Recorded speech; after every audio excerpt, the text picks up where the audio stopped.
Hello students, good morning. पहा, आपण तुमचा इयत्ता 10वीचा विज्ञान आणि तंत्रज्ञान या पुस्तकातील प्रकरण 4 पाहतोय, पर्यावरणीय व्यवस्थापन. पहा, आता आपण पर्यावरणीय व्यवस्थापन म्हणजे काय हे पाहणार आहोत.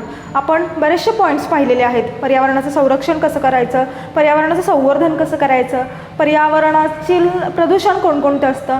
आज आपण काय पाहणार आहोत तर पर्यावरणात माझी भूमिका काय आहे हे पाहण्याआधी आपण या मागील लेक्चरमध्ये काय पाहिलं आहे ते एकदा रिवाइज करूयात आणि पुढे जाऊयात. या मागील लेक्चरमध्ये आपण पर्यावरणीय जैवविविधता आणि पर्यावरण यांचा संबंध कसा आहे हे पाहिलेलं आहे. पहा, पर्यावरण आणि जैवविविधता यांचा संबंध कसा आहे तर त्याच्यासाठी आपण जैवविविधता म्हणजे काय पाहिलं.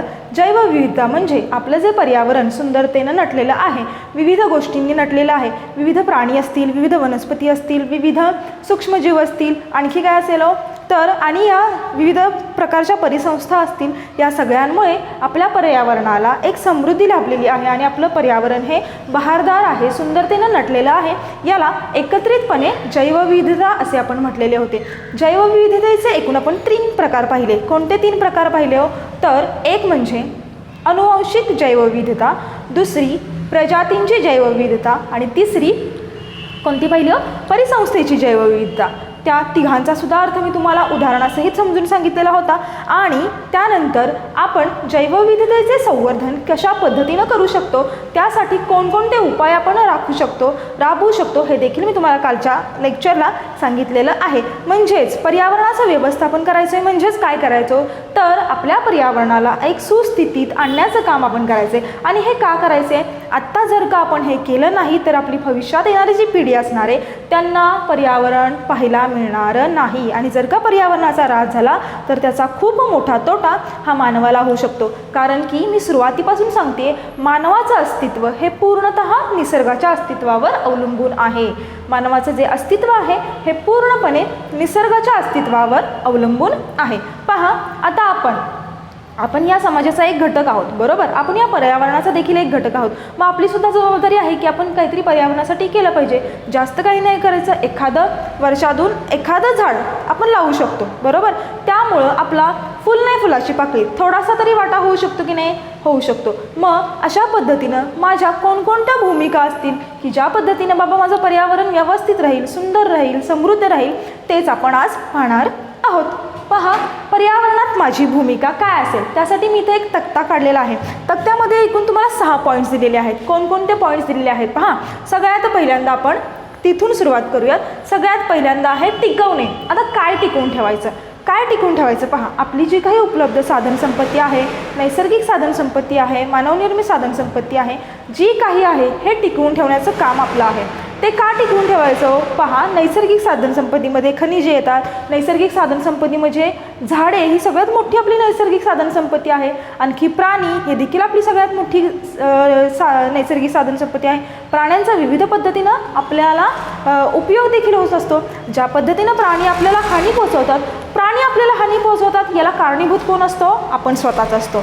ज्या पद्धतीनं ते हानी पोहोचवतात त्याच दृष्टीनं ते आपल्याला फायदा देखील करून देतात. पहा, जे काही तुमचे पाळीव प्राणी असतात त्यांचा किती बरं तुम्हाला उपयोग होतो, खाण्यासाठी असतं, आणखी व्यवसायासाठी असतं. मग यांचे जतन करून ठेवायचं काम कोणाचं आहे तर आपलं आहे. मग अशा पद्धतीनं आपण काय जतन करू शकतो तर जी काही आपली उपलब्ध साधनसंपत्ती आहे त्याचं काय करायचं, जतन करून ठेवण्याचं कार्य आपण करायचं आहे. दुसरं मी इथं लिहिलेलंच आहे पहा. दुर्मिळ प्राणी असतील, वनस्पती असतील, काही पक्षी असतील, त्यांचं देखील जतन करायचं आहे. कालच्या लेक्चरमध्येच मी तुम्हाला सांगितलेलं आहे की आजकाल आपल्याला चिमण्या पाहायला मिळत नाही आहेत, वाघ पाहायला मिळत नाही आहेत. पहा, वाघ जर नष्ट झाले, वाघ हे कोण आहेत, द्वितीय भक्षक आहेत, बरोबर. वाघ जर का द्वितीय भक्षक आहेत आणि ते जर का नष्ट झाले तर काय होईल, वाघांची संख्या कमी झाल्यामुळं प्राथमिक भक्षकांची संख्या वाढेल, बरोबर. त्यांचं जे ओव्हर पॉप्युलेशन आहे, त्यांची जी लोकसंख्या आहे ती वाढीला लागेल. मग समजा एकाचीच संख्या वाढली आणि दुसऱ्याची संख्या कमी झाली तर काय होणार आहे जर का आपल्या अन्न साखळीतील प्राथमिक भक्षकच वाढत गेले, द्वितीय भक्षक कमी होत गेले, द्वितीय भक्षक कमी झाले म्हटल्यानंतर तृतीय भक्षकांवरती त्यांचा परिणाम होणार आहे. तर आपली जी काही अन्न साखळी आहे ती काय ती कोलमडणार आहे. अन्नसाखळी कोलमडली की पर्यायानं आपल्या पर्यावरणाचं संतुलन देखील बिघडणार आहे. म्हणूनच आपण काय करायचं आहे, माझी भूमिका त्यात काय असणार आहे, मी कशा पद्धतीनं माझं पर्यावरण वाचवू शकते, यासाठी आपण सतत प्रयत्नशील राहायचं आहे. पहिला पॉईंट समजला. काय काय करायचं, जतन करून ठेवायचं किंवा टिकवून ठेवायचं. काय टिकवून ठेवायचं, तर एक म्हणजे जी काही आपली उपलब्ध साधनसंपत्ती आहे, जी काही नैसर्गिक साधनसंपत्ती असेल, मानवनिर्मित साधनसंपत्ती असेल, ती आपण काय करून ठेवायची, जतन करून ठेवायची किंवा ती टिकवून ठेवायची. पहा, दुसरं काय दिलेलं आहे, नियंत्रण. नियंत्रण म्हणजे कंट्रोल. कोणत्या गोष्टींसाठी नियंत्रण ठेवायचं. पहा, आता पहिलं मी लिहिलेलं आहे हानी रोखणे. कशाची हानी रोखायची. पहा, पर्यावरणावरती विपरीत परिणाम करणारे घटक खूप असतात. हानी रोखणे. हानी रोखणे म्हणजे आता उदाहरणार्थ सांगायचं तर जंगलतोड आहे, प्राण्यांची शिकार आहे, ही एक प्रकारची हानीच आहे. जंगल तोडतायत म्हणजे त्याच्यामुळे काय होणार आहे, हो, जंगलतोडीमुळं काय होणार आहे, झाडे नष्ट होणार आहेत. आणि झाडे नष्ट झाली की काय होणार, तुम्हाला सावली मिळेल का, झाडेच जर का नाही तर तुम्हाला पाऊस मिळेल का. तर अशा पद्धतीचे जे काही हानी करणारे घटक आहेत किंवा हानी करणाऱ्या कृती आहेत, या सगळ्या काय करायच्या आहेत, आपल्याला या सगळ्या थांबवायच्या आहेत. या काय करायच्या, करून द्यायच्या नाहीत. ओके, याच्यावरती काय करायचे, नियंत्रण आणायचे. झाडे जर का नसतील तर काय परिणाम होईल, आपल्याला काहीच मिळणार नाही. प्राणी जर का राहिले नाहीत तर काय होईल, आपल्याला त्यांचा उपयोग होणार नाही. त्याच पद्धतीने विविध प्रकारचे सूक्ष्मजीव देखील असतात की ते आपल्याला उपयोगी असतात, ते देखील आपल्याला रोखलं पाहिजे. अशा पद्धतीनं आपण काय करू शकतो, नियंत्रण करू शकतो. कोणत्या गोष्टींवर नियंत्रण करायचं, तर जे काही पर्यावरणाला हानी पोहोचवणारे घटक आहेत त्यांच्यावरती नियंत्रण करायचं. त्यांच्यावरती काय करायचा, प्रतिबंध घालायचा. त्या करून द्यायच्या नाहीत. जंगलतोड असेल उदाहरणार्थ, प्राण्यांची शिकार असेल, हे करायचं नाही. तिसरं लिहिले पहा मी, निर्मिती करणे. आता कशाची निर्मिती करायची. पहा, पर्यावरणात हानी झालेल्या घटकांचे पुनरुज्जीवन करणे आणि नवनिर्मितीसाठी प्रयत्न करणे. पहा, नवनिर्मितीसाठी प्रयत्न करायचे म्हणजे काय करायचे. पहा, उदाहरणार्थ पर्यावरणात ज्या काही ऱ्हास झालेल्या गोष्टी आहेत, पुनरुज्जीवन करायचं म्हणजे काय करायचं. झाडांना आपण नवीन जीवन देऊ शकतो. समजा तुमच्याकडे एखादं बाबा काहीतरी फंक्शन आहे किंवा तुमचं स्पेशल डे आहे, तुमचा बड्डे आहे, तर पार्टी वगैरे न करता तुम्ही एखादं झाड त्या दिवशी लावू शकता. आपले राष्ट्रीय सण असतात. राष्ट्रीय सण कोणते आहे, 15 ऑगस्ट आहे, 26 जानेवारी आहे. या दिवशी जिलेबी न खाता समजा एखादं झाड जर का तुम्ही लावलं तर अशा पद्धतीनं नवनिर्मिती करायची. ओके, म्हणजे जे काही झाडांची तोड झालेली आहे, जंगलतोड मोठ्या प्रमाणावर होती, तुम्ही त्याच्यामध्ये थोडासा खरीचा वाटा तरी घालू शकता. अशा पद्धतीने आपण या कृती करू शकतो. आता नवनिर्मितीसाठी प्रयत्न करायचे. नवनिर्मितीसाठी प्रयत्न करायचे म्हणजे काय करायचे, आपले सण असतात, राष्ट्रीय सण असतात. फॉर एक्झाम्पल उदाहरणार्थ गणेशोत्सव आहे. या गणेशोत्सवामध्ये काय करायचं, जनजागृती करायची. एखादा बाबा ड्रामा त्याच्यावरती बसवायचा. अशा पद्धतीचे नवीन प्रोजेक्ट करत राहायचं. या पद्धतीनं आपण पर्यावरणाचे संरक्षण करण्यासाठी आपण त्याच्यामध्ये भूमिका घेऊ शकतो. त्याच्यानंतर पहा मी काय लिहिलेलं आहे, प्रसार करणे. आता प्रसार याचा अर्थ काय पहा, या शब्दाचा अर्थ काय, प्रसार म्हणजे सगळीकडे पसरवणे. प्रसार सगळीकडे पसरवणे. सगळ्यांना प्रसार माध्यमं माहिती आहेत. कोणकोणती प्रसार माध्यमं आहेत, तो TV आहे, रेडिओ आहे, न्यूजपेपर आहे, वर्तमानपत्र आहेत. ही जी काही आहेत ही सगळी प्रसारमाध्यमं आहेत. आता मग या प्रसारमाध्यमांच्याद्वारे काय करायचं, प्रेसमध्ये भरती व्हायचं का, नाही. तर काय करायचं, मी तुम्हाला इथं पॉईंट सांगितलेले आहेत. शिक्षण आहे सगळ्यात महत्त्वाचं प्रसाराचं माध्यम, मार्गदर्शन आहे, जागृती आहे, संघटन आहे, अनुकरण आहे आणि प्रत्यक्ष सहभाग. आता पहा, शिक्षणामध्ये तुम्ही काय करू शकता, जे काही 5वी ते 10वी किंवा प्राथमिक शिक्षण घेणारे विद्यार्थी आहेत, त्या प्राथमिक शिक्षण घेणाऱ्या विद्यार्थ्यांमध्ये काय करायचं, प्रत्येकाला कंपल्सरी पर्यावरण हा विषय काय करायचा, कंपल्सरी करायचा. तो जर का तुम्ही दिला नाही तर तुम्ही नापास होणार असं सांगायचं की त्याच्यामध्ये पर्यावरणासाठी जागृती असली पाहिजे. हे आपल्याला करता येईल. त्याच्यानंतर मार्गदर्शन. पहा, आपल्याकडे वयोवृद्ध लोक असतात. ओके, घरामध्ये असतील किंवा बाहेर असतील किंवा गार्डनमध्ये फिरायला वगैरे येणारे असतील.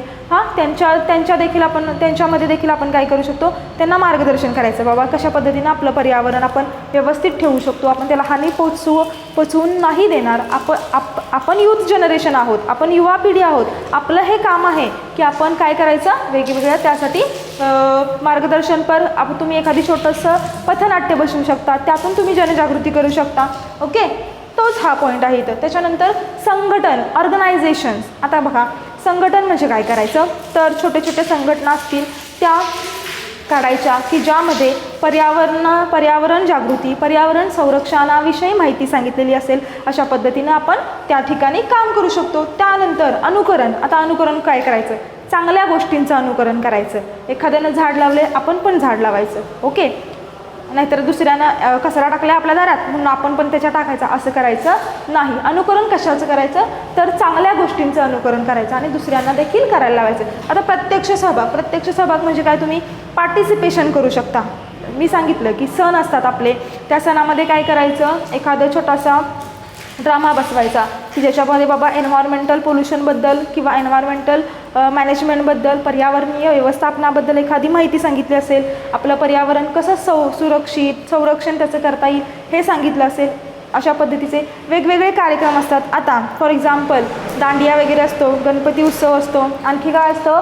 आणखीन बरेचसे दत्त जयंती असते. असे जे काही कार्यक्रम असतात तिथं या ठिकाणी फक्त जेवायला न जाता किंवा टाईमपासपुरतं ते न करता किंवा ते देवापुरतं न करता काय करायचं? ज्यातून बाबा जनजागृती होईल अशा ठिकाणी स्वतः प्रत्यक्ष सहभाग घ्यायचा. एखादं पथनाट्य बसवायचं, एखादं नाटक बसवायचं, त्याच्यावरती एखादं भारूड छान बसवता येईल, पोवाडा आहे. अशा पद्धतीचे विविध कार्यक्रम तुम्ही पर्यावरण, जनजागृती आणि संरक्षणासाठी करू शकता. पहा, त्यानंतर सांगितलेलं आहे प्रतिबंध म्हणजे काय करायचं?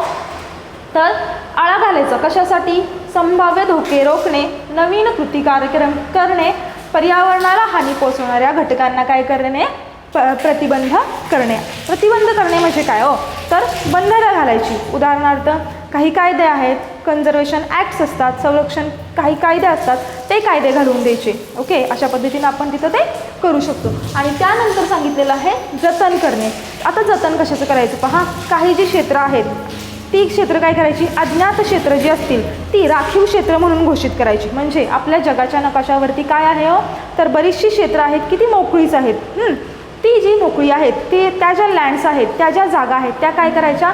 अज्ञात जी काही क्षेत्र आहे ती राखीव क्षेत्र म्हणून सरळ घोषित करून टाकायची. तिथं कोणालाही काय करायचं? आळा घालायचं की तिथं तुम्ही नको त्या ॲक्टिव्हिटीज करायची नाहीत. की ही बाबा आपण पर्यावरणासाठी, प्राण्यांसाठी, अभयारण्य उभारण्यासाठी, नॅशनल पार्क्स उभारण्यासाठी राखीव ठेवलेली आहे. अशा पद्धतीनं.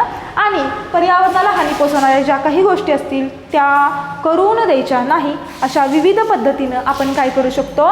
तर पर्यावरणाचं संरक्षण करू शकतो. आणि हे जे काही मी तुम्हाला 6 पॉईंट सांगितले, हे जर का तुम्ही अंमलात आणले तर या पद्धतीपेक्षा वेगळं दुसरं पर्यावरणाचं व्यवस्थापन असू शकेल असं मला वाटत नाही. या पद्धतीनं देखील आपण काय करू शकतो? पर्यावरणाचं व्यवस्थापन करू शकतो. पहा, आजच्या लेक्चरमध्ये आपण काय पाहिलं? तर पर्यावरणामध्ये माझी भूमिका काय असेल? तर काय काय करायचं? उपलब्ध साधनसंपत्ती टिकवून ठेवायची, हानी करणाऱ्या घटकांना रोख घालायचा, त्यानंतर नवनिर्मिती करायची, जनजागृती करायची, पर्यावरणाला हानी पोचवणाऱ्या घटकांना थांबवायचं आणि ज्या काही दुर्मिळ गोष्टी आहेत त्यांचे जतन करून ठेवायचे. अशा पद्धतीनं आजच्या लेक्चरला आपण इथंच थांबूयात.